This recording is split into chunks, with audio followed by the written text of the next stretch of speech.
Como elaborar o seu portfólio e alcançar a nota máxima. Meu nome é Rodrigo de Souza e o nome deste canal é Graduação Total. Um vídeo novo aí, pessoal, essa feita para os alunos aí do curso superior de tecnologia em serviços jurídicos, cartorários e notariais. Vamos lá. Tem como disciplinas aí essas matérias, né? Conforme vocês estão com material também. E a temática vai ser a vida e morte de Pérez Gabernat, né? Vamos lá. Para nossa SGA, Situação Geradora de Aprendizagem, a gente vai relatar aí a história deste personagem, né? A vida de Pérez Gabernat nem sempre foi fácil. O terceiro filho de uma família de 5 crianças, criadas apenas pela mãe. As dificuldades financeiras e emocionais, todavia, não impediram que Pérez se formasse e constituísse família. Aos 25 anos, já era casado e servidor público, investido no cargo de técnico judiciário e lotado na primeira vara judicial de Jubabá.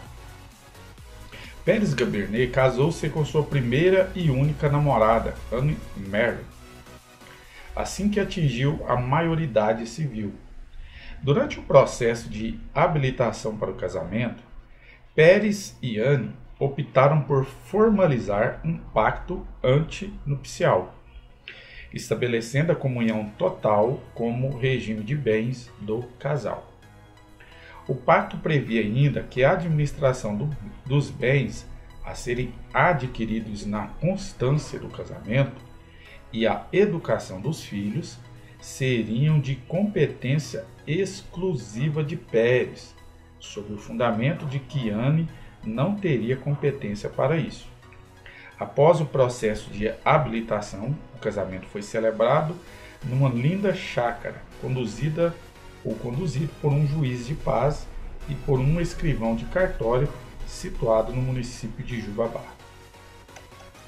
Antes de se casarem, apenas Anne possuía um bem particular, um imóvel de 70 metros quadrados, herdado do pai e gravado com a cláusula de inalienabilidade, que implica impenhorabilidade e incomunicabilidade, já que o pai de Anne tinha a intenção de manter o imóvel na linhagem da família. Então esse imóvel não poderia ser vendido, penhorado, e nem passado para outros. Após alguns anos de matrimônio, Anne e Pérez adquiriram, mediante financiamento, um imóvel próprio, uma casa, local em que passaram a residir, a conviver e a constituir a sua família. O salário de técnico judiciário e ganhos obtidos em cursos ministrados sob prática serventuária renderam uma boa remuneração a Pérez. Após adquirir casa própria, durante a constância da sociedade conjugal e ser pai pela primeira vez, Pérez passou a viajar constantemente para ministrar cursos. Durante uma dessas viagens, conheceu Carmelita Carmenere, pessoa com quem passou a manter uma relação extraconjugal. Para facilitar o encontro com a concubina, Pérez adquiriu um apartamento que foi registrado em seu nome. Apaixonado por Carmelita, Pérez passou a tratar a esposa com desprezo, tornando o casamento quase insuportável. A ausência de atenção, zelo e cuidado com Anne transformou-se em sessões rotineiras de torturas e maus tratos.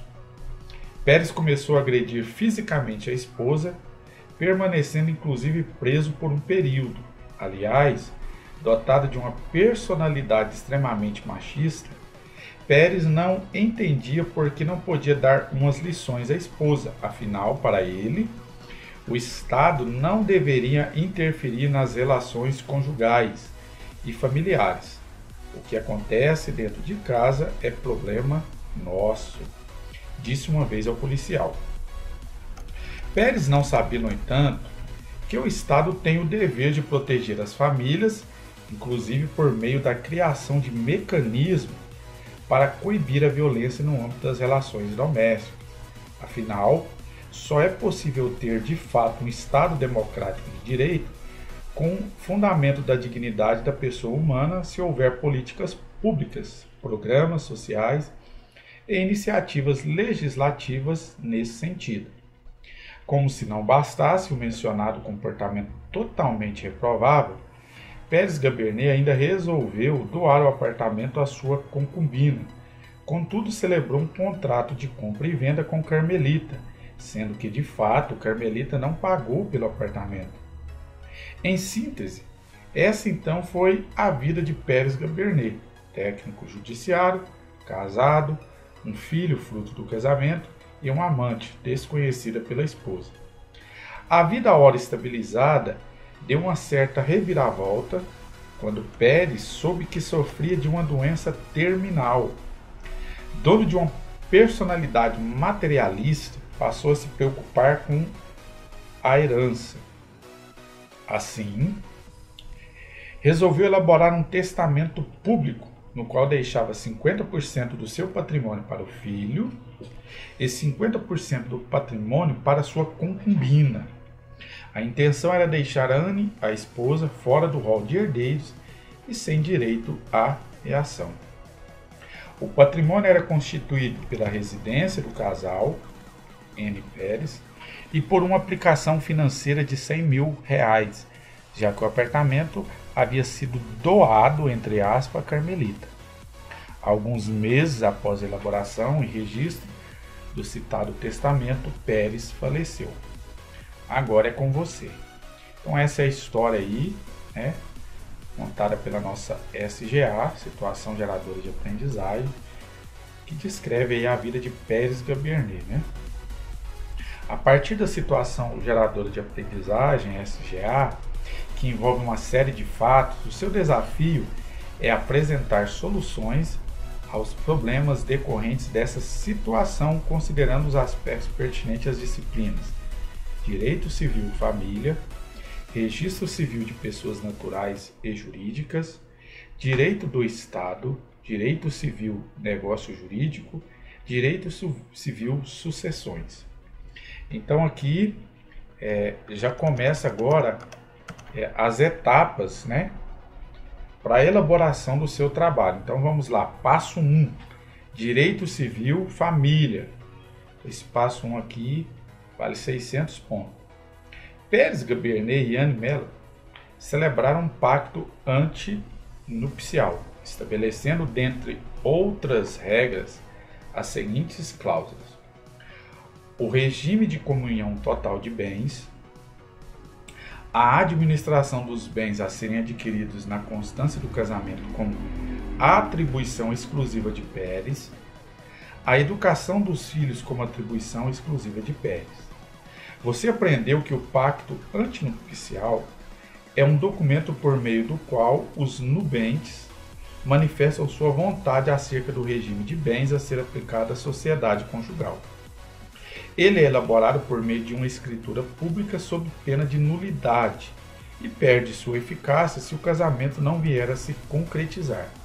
É possível estabelecer cláusulas de natureza existencial, não apenas de ordem patrimonial, no pacto antinupcial, desde que tais cláusulas não violem disposições legais e constitucionais, as quais serão consideradas nulas de pleno direito. Então, diante do contexto narrado acima, responda fundamentalmente aos seguintes questionamentos. Vamos lá. Se o casal não tivesse celebrado o pacto antinupcial, qual regime de bens seria aplicado ao casamento? Justifique sua resposta. As demais cláusulas estabelecidas no pacto, administração dos bens e educação dos filhos, são válidas? Justifique sua resposta.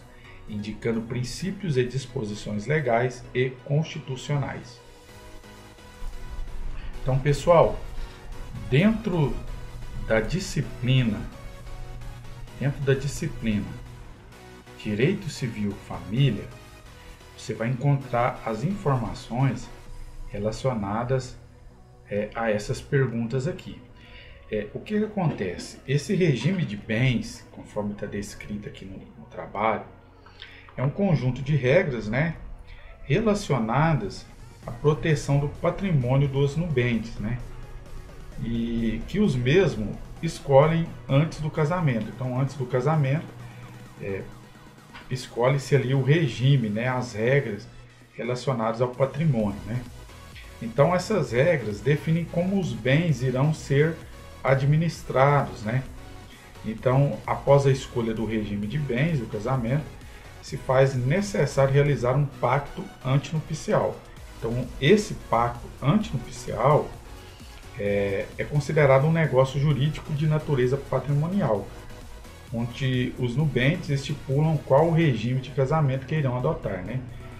Então, existem vários tipos de regimes de bens existentes no nosso ordenamento jurídico, né? Tem um regime de comunhão parcial de bens, né?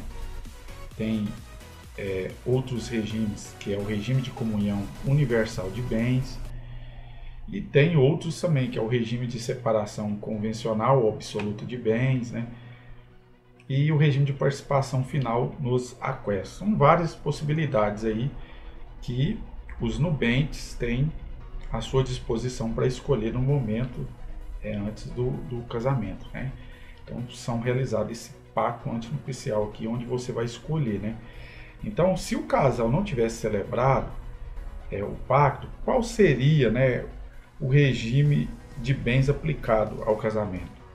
Então, existe um regime aqui que, quando não é feito esse pacto, ele já é automaticamente enquadrado dentro. Então, lá dentro da sua disciplina, você vai encontrar a resposta. B, que as demais cláusulas estabelecidas no pacto, né, como a administração dos bens e a educação dos filhos, elas são válidas?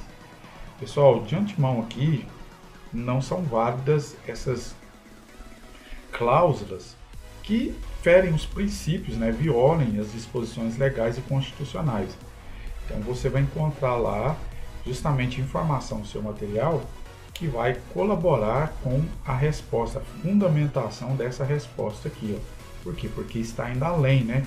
Criação e educação e administração só por parte de uma pessoa. Isso aqui não é permitido de acordo com os nossos dispositivos legais, beleza?